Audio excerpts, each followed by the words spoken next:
Hi friends, welcome back to another episode of Generation Tag. Massive amounts of plot armor make fans and audiences roll their eyes in exasperation. It breaks the illusion that the characters on screen are in any real danger, and it lowers the stakes and makes us feel less invested in what's going on.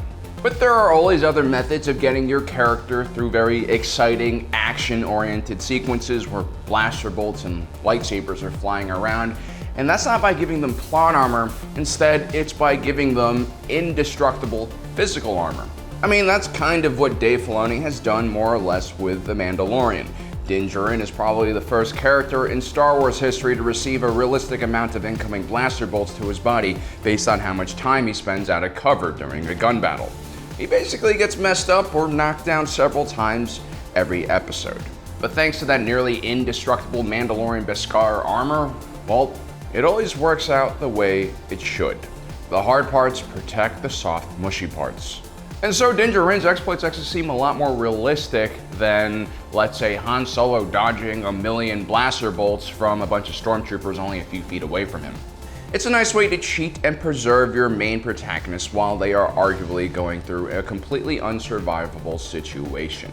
These situations, of course, need to be unsurvivable because content creators keep one-upping each other with their action sequences instead of maybe, I don't know, thinking up some smart plot points that would allow characters to survive without absorbing a massive amount of blaster bolts or having a bunch miss.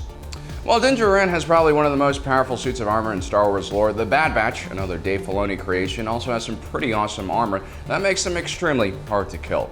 Clone Force 99 wears a modified version of the Katarn class commando armor. You see, although Clone Force 99 might look a bit different from your average clones, at their core, they were trained and structured like any other clone commando unit. Clone commandos usually fought in teams of 4 and were used in fighting without support behind enemy lines. They had a ridiculous amount of firepower with them, along with some extremely robust defenses. The Katarn armor they wore was only second in durability and protection to Mandalorian beskar, and maybe some Orbalisk parasite armor. But beskar was extremely rare and expensive, and you usually had to pry a dead Mandalorian out of the armor to get it in the first place, which is not easy to do.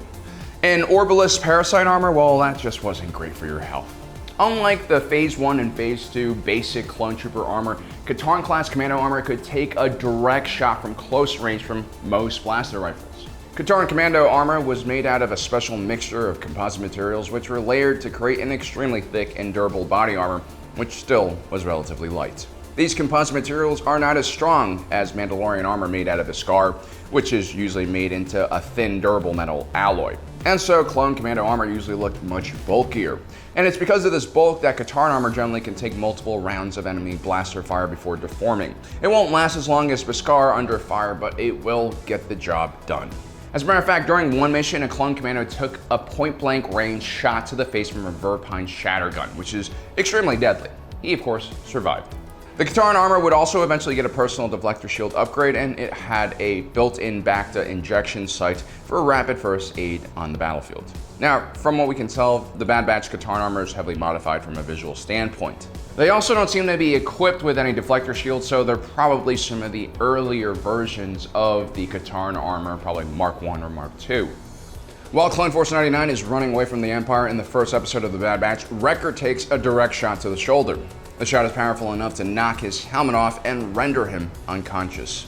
But if you take a closer look at the shot, it actually hits Wrecker in the shoulder, so why did he get knocked out? Well, most clone armor and even stormtrooper armor is actually made out of plating that is worn over a black bodysuit, which serves as an insulation protection layer. The individual armor panels are sealed magnetically to the suit. When a round hits the armor plating, the layers of composite materials are designed to stop penetration of the thermal material, but also disperse the energy throughout the entire armor and across the black insulation suit. The dispersion of the energy from the shot spread across the entire insulation suit. This is why clone troopers and stormtroopers usually get knocked out, even if they're not being hit center mass or in the head from a blaster bolt. Wrecker also gets off easy here because if you take a look exactly where the shot goes, it kind of glances off the edge of his breastplate. Had it gone any more to the left, it would have missed the plate, hit him in the insulation, which doesn't offer much direct protection, and so that round could have really hurt his arm or even severed it. If you actually take a look at standard clone armor compared to Wrecker's, notice how his armor actually flares out a bit and covers more of his chest area, but allows him to still maintain a great deal of flexibility. Wrecker actually gets hit a second time a bit closer to the center of the chest later on by a security droid. Unlike the first time where Crosshair shoots him, the round doesn't seem to penetrate the armor, it's completely stopped. And so there's no need for him to get first aid afterwards. But the impact of the shot along with his inhibitor chip headaches at the time were more than enough to put him out. It should be noted, by the way, that Crosshair's 7.73 Fire Puncher sniper rifle will have a lot more armor piercing potential than a security droid wielding an E5 blaster rifle. It's also very possible that Wrecker's armor is very thick in the center area, but then kind of flares out to the sides and gets thinner, so you're going to have more protection in the middle. Either way, it seems to give enough protection to Wrecker that he is comfortable with engaging blaster-armed enemies in hand-to-hand combat on the wreck. In the last episode, when Hunter runs into the feared Cad Bane, they decide to have an old-fashioned Western-style pistol draw. Unfortunately for Hunter, Cad Bane has some of the quickest hands in the galaxy, and in my opinion is far superior to either Fetz. He also is equipped with a pair of LL-30s, which were pretty high-powered blaster pistols. Cad Bane beats Hunter to the draw and manages to hit the clone commando square in the Katarn Armor. The shot immediately drops Hunter and knocks him out. The audience is worried that our heroic Vietnam veteran has finally drawn his last breath. But just like Wrecker, the dispersion of the weapon's energy is enough to short-circuit his consciousness. Hunter will be fine, just like Wrecker, and now they'll both be sporting some pretty awesome scars on their armor. As of now, these are the only times we see the Katarn armor that the Bad Batch is wearing be exposed to weapons fire. There are many different types of Katarn armor used by the Republic, and this suit of armor would be upgraded throughout the war, usually with some advice and feedback from the clone commandos actually wearing them. When Clone Commando Gregor engages an entire dockyard of Seppi droids, he also manages to take multiple shots to his armor and backpack without getting knocked out. It's possible that his version of the Katarn armor is much thicker and more robust than what Clone Force 99 is wearing. There are also individual differences between the armor that each member of Clone Force 99 is wearing, although the one thing that all clone armor seems to have in common is that the helmets don't seem to be latched on very well and can fall off easily. The Katarn armor also seems to soften some physical blows and kinetic energy as well. We see Echo fall several stories from a lookout point and land directly on his head. That's almost too much gravity for a person's face to handle. But Echo seems to be fine shortly afterwards. But then again, at the same time, Wrecker gets messed up by Fennec Shand and all he does is bang his head against some pipes or something.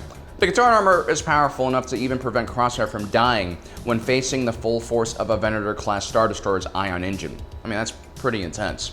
If only Crosshair had properly worn his helmet with the chin strap strapped on, maybe his helmet would have stayed on and he wouldn't have suffered severe burns to his exposed face from radiation. Crosshair also breaks several limbs because of the power of the ion engine. It could just be that Crosshair is a lot thinner and more nimble than the other clones, and so he's less durable. Or perhaps the Katarn armor is just not really that well built to resist blunt force trauma. Either way, I hope the ion engine to the face is a great new method of removing inhibitor chips. Because if it is, now Captain Rex and the Rebels will have a new way to remove these chips from a bunch of clones all at the same time. Now, if you think about it, they give chemotherapy to people with brain tumors, so maybe Crosshair's inhibitor chip is a little damaged and he'll be able to rejoin his buddies. Although he'll probably, lose his sense of smell or something else because those ion engines are pretty deadly. Anyway, let me know in the comment section down below what you think about Crosshair's prognosis after being blasted in the face by an ion engine. And also, don't forget to subscribe and hit that notification button down below so you don't miss out on the rest of our awesome content. As usual, thanks for joining us today. If you're watching this, you are Generation Tech.